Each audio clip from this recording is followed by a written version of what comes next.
সারা বাংলাদেশে এত বেশি চ্যালেঞ্জেস পানি সম্পদ মন্ত্রণালয় এরকম চ্যালেঞ্জ আর কারণ নাই। কারণ এই যে কোনো সময় যে কোনো বাঁধ ভেঙে যাচ্ছে, মানুষজনের ওয়াটার লগিং হচ্ছে, উপকূলীয় স্যালাইন ওয়াটারকে তাকে যেমন ধরতে হয়, আন্তঃসীমান্ত নদীগুলো তাকে ধরতে হচ্ছে, সীমান্ত নদী তাকে ধরতে হচ্ছে, খালগুলোকে তাকে ম্যানেজ করতে হচ্ছে, পানিকে তাকে ম্যানেজ করতে হচ্ছে, কতগুলো কাজ।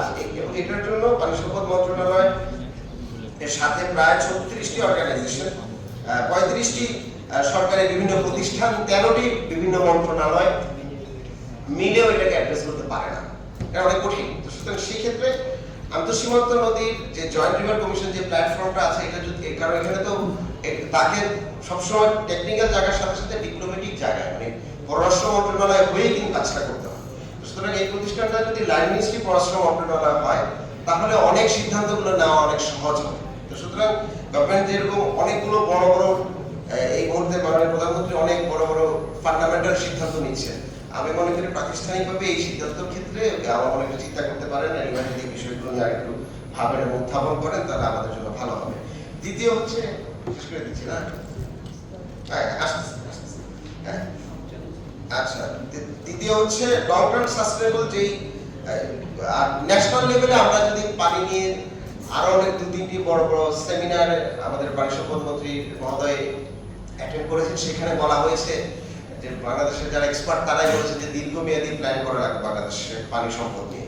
বাংলাদেশের পানি সম্পদ নিয়ে দীর্ঘমেয়াদী প্ল্যান অলরেডি 1995 এ বিএনপি সরকারের শেষ আমলেই কিন্তু আপনার Bangladesh water and flood management strategy তৈরি করা হয়েছে এবং তার পরবর্তীতে ডেল্টা প্ল্যান করা হয়েছে।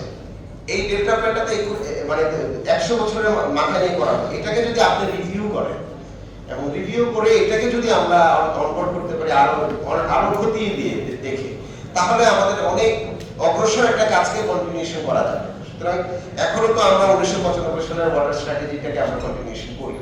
তো সুতরাং ডেল্টা প্ল্যানটাকে যদি আপনি মাথায় রেখে ডেকে কিছু এক্সপার্ট কনসালটেশন করে এটাকে এন্ডোর্স করতে পারেন, আমি মনে করি শুধুমাত্র বাংলাদেশের জন্য না, এই পুরো অঞ্চলের জন্যই এটা একটি এবং আমাদের খাদ্য সহায়তা থেকে শুরু করে খাদ্য নিরাপত্তা থেকে এবং অর্থনৈতিক উন্নতির প্রবৃদ্ধির সাথে সরাসরি জড়িত আছে, এটাকে কাজে লাগাতে পারবেন।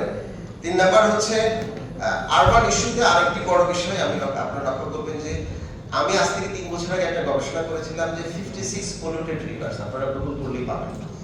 বাংলাদেশের রিভারগুলোর পলিউশন নিয়ে আমরা সিরিয়াসলি কাজ করার পরে আমরা 56টি পলিউটেড রিভার্স পেয়েছি, যেগুলোর অবস্থা খুবই খারাপ এবং 56টি পলিউটেড রিভার্স মানে 56টি জেলা উপজেলা সকল কিন্তু এখন পলিউশনের কবলে আছে। 65টা মাত্র জেলা আমাদের, তার 56টা নদী দিয়েই যদি পলিউশন থাকে আরবান এরিয়াতে, তাহলে এটার সাথে সিভিক হেলথের কত বড় সম্পর্ক, আরবান হেলথের সাথে কত বড় সম্পর্ক, সেটি একটি বড় ক্রাইসিস আছে।